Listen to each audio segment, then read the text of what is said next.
Open a new chat with AI right now. Say, where were we? It has no idea. It doesn't know your name, it doesn't know your project, it doesn't know what you decided yesterday, what you agreed on last week, or what you've been building together for months. Every single time you open a new chat, you're a stranger, and AI is the great pretender. Last time I told you what happened to me. A 6-month project derailed, $1,100 lost, all because an AI confidently forgot everything it had told me. Today I want to talk to you about something bigger. Because what happened to me didn't happen because of a bug. It didn't happen to me because I used the wrong AI. It didn't happen because I prompted poorly. It happened because of how AI fundamentally works. Unless you deliberately reestablish the context, the full working history isn't carried forward. And once you understand the mechanics, you'll start seeing it everywhere. Here's what nobody explains when you start using these tools. Every AI conversation lives inside something called a context window. Think of it as the AI's working memory for that session. Everything you type, everything it responds, all of it fits inside this window. When the window fills up, or when you open a new chat, unless you deliberately bring that history with you, it doesn't carry forward. The next conversation by default starts from zero. No memory of you, no memory of your project, no memory of your decisions, no memory of promises made. It's not amnesia in the medical sense where memories exist but can't be accessed. It's more like the AI never had a persistent record of you to begin with. You existed only inside that window, inside that chat. And when the window closed, so did you. Here's where it gets dangerous. When a new chat begins, the AI doesn't announce the reset. It doesn't say, I have no memory of our previous conversations. Please reestablish context before we continue. It just responds confidently, helpfully, as if nothing happened. Because from its perspective, nothing did. It's not being deceptive in any intentional way. It genuinely doesn't know what it doesn't remember, yet it loves to provide an answer, any answer. It can't flag the absence of something it has no record of having, which means the burden falls entirely on you. You have to know that the reset happened. You have to know what was lost. You have to decide what to reestablish and how much context to rebuild. Every single session. That's not a small task. For anyone doing serious, sustained work with AI, that's the job. Let me give you some examples. You'll recognize at least one of these. You've been working on a document with AI for a week. The conversation got long. You started a new chat to speed things up. You pasted in the document, but not the conversation.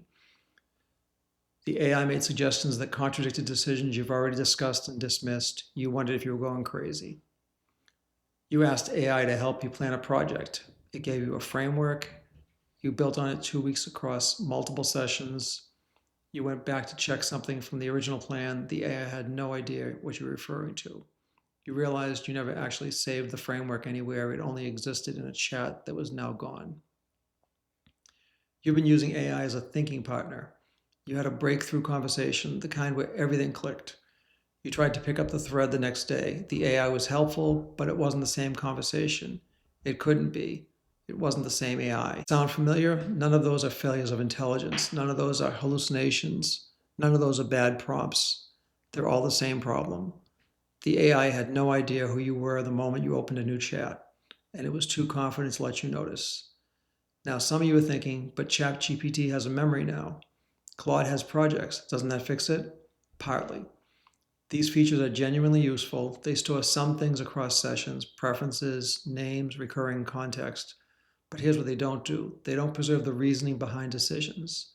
They don't track what you tried and rejected. They don't maintain the timeline of a project, what was agreed on, when, and why. They don't carry the nuance of a long working relationship. What they store is a summary, a headline, not the work.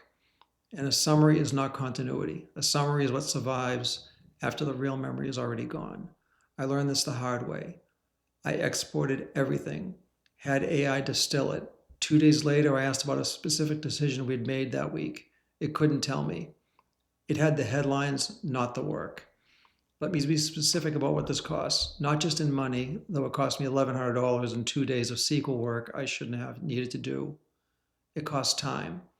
Every session you spend the first few minutes reestablishing who you are and what you're working on. It costs accuracy. Decisions made without full context are decisions made on incomplete information. and AI doesn't know what it's missing, and neither do you, until something breaks. It costs trust.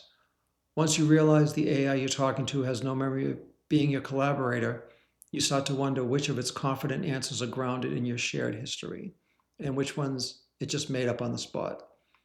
The answer in a fresh chat is none. There is no shared history, there's only what you told it in this session. I'm not here to tell you to stop using AI, I use it every day. I'm here to tell you that the relationship you think you have with your AI, the one that feels like a working partnership, like a collaborator who knows your project, that relationship is real within a session, and it's gone the moment the session ends.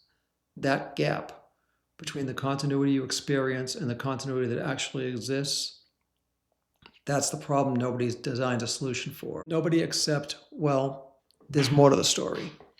If you ever re-explained your project to an AI that should have already known, if you've ever wondered why the advice changed when you switched to a new chat, if you've ever felt like you were starting over when you thought you were continuing, you now know why. And knowing why is the first step. Next time I'm going to show you the first thing I tried to fix it. It's low tech, it's manual, and it actually works, at least for a while. Subscribe so you don't miss it. There's a lot more to the story.